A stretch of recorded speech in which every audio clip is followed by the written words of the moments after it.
ටිකක් අරුම පුදුම තැනකට තමයි ආවේ. ඇත්තටම මම මේ වාහනේ ගන්න අදහසකින් ආවේ. සමහර වෙලාවට බොහෝ වෙලාවට මේක මගේ වාහනේ වෙයි. හරිද? මේ අයියා තමයි මාව එක්කන් ආවේ. අපේ සිසිර අයියා. මේ මහත්තයාගේ තමයි මහත්තයාගේ නම රෝහන්. රෝහන් නේ? රෝහන් මහත්තයාගේ තමයි මේ වාහනේ. මේක ගැන පොඩි විස්තරයක් කියන්නකෝ චුට්ටක්. මේක කියනවනම් මමත් කලෙක්ටර් කෙනෙක්. මම ඉතින් මේ පරණ දේවල් වලට ආසයි ඇත්ත වශයෙන්ම. ඉතින් මම හම්බෙන්නේ මේ වාහනේ මට හම්බුනේ මේ ගෙනල්ලා මම සංරක්ෂණය කරන්න කියලා තමයි හිතන් හිටියේ. ඒ රටේ පවතින ආර්ථික තත්ත්වෙත් එක මට ඒක අතපසු වුණා. මම ඒක වාහන කීපයක්ම තියෙනවා.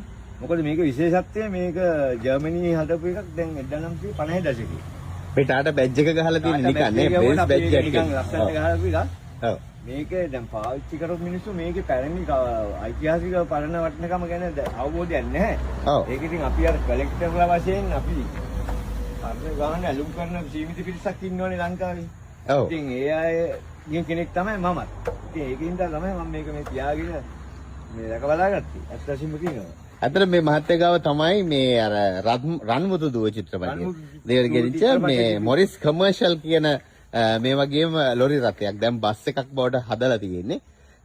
දැන් මම හිතන්නේ ඒක ලංකාවට වෙකයිනේ. ලංකාවට මේක. ඒ වගේ වාහන තියෙන. දැන් මේවත් ඉතාම දුර්ලභ වර්ගයේ බෙන්ස් ජර්මනියේ නිෂ්පාදිත 1955 විතර කාර්යයේ ලංකාවේ 1957 8 ලියාපදිංචි වෙච්ච වාහනයක්.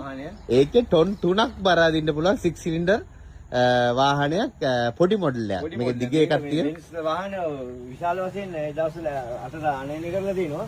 ඒකනේ මේක විශේෂ රථයක්. මොකද මේක කොටයි. මේක චැසියක් පොඩි. වාහනේ